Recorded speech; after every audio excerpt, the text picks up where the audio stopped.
देखिए, राहुल गांधी जी जो भारत की राजनीति के चिर युवा नेता हैं और चिर व्याकुलता में वो जितना चित्र विचित्र प्रकार का ज्ञान देते हैं, मुझे लगता है उसे देखकर कांग्रेस पार्टी के ही नेता पूरी तरीके से किंग कर्तव्य विमूढ़ हो जाते होंगे। अब उन्होंने ये बयान में कहा कि भारत का कॉन्स्टिट्यूशन सिर्फ 1947 में नहीं लिखा गया। शायद श्री राहुल गांधी जी को पता नहीं कि भारत का संविधान 26 नवंबर 1949 को लिख के तैयार हुआ। इसीलिए प्रधानमंत्री श्री नरेंद्र मोदी जी ने संविधान दिवस 26 नवंबर 1949 को किया है।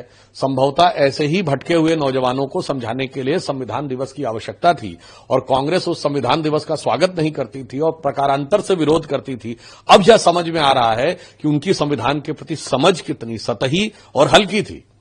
दूसरी बात, उन्होंने कहा संविधान हजारों साल पुराना है। मुझे तो यह देखकर एक विचित्र अनुभूति हुई। ये वो कांग्रेस पार्टी जो ये मानती नहीं थी कि ये देश हजारों साल पुराना है।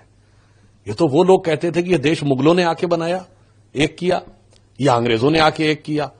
कम से कम राहुल गांधी जी के मुंह से अगर यह अज्ञानतावश भी निकला है कि वह संविधान जो 1949 26 नवंबर को बनकर तैयार हुआ, 26 जनवरी 1950 को लागू हुआ, उसके बारे में वो कह रहे हैं कि हजारों साल पुराना है। मगर इतना जरूर मैं कहना चाहूंगा, ये देश हजारों साल पुराना है। और प्रधानमंत्री श्री नरेंद्र मोदी जी ने जब अमृतकाल की बात कही थी तो उन्होंने क्या कहा था, 25 साल का हमारा लक्ष्य है। और उन्होंने कहा था इन 25 वर्षों में भारत वो आधार बनाएगा जो आने वाले 1000 साल तक के भारत का आधार बनाएगा। तो हम वो देश हैं जिसका इंस्पिरेशनल सिविलाइजेशनल है। हम हजारों साल पुराने इतिहास से प्रेरणा लेते हैं, 25 वर्ष का एजेंडा रखते हैं और 1000 साल के इतिहास पर दृष्टि रखते हैं।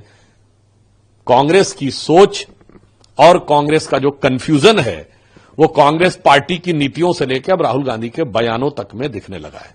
और मैं ये भी कहना चाहता हूं कि बाबा साहब अंबेडकर की जयंती आ रही और हम लोग पूरा एक पखवाड़ा मनाने जा रहे हैं। ये कहना कि हजारों साल पुराना संविधान है, मुझे लगता है ये बाबा साहब अंबेडकर जी के प्रति उनकी अज्ञानता और अवमानना दोनों का प्रतीक है।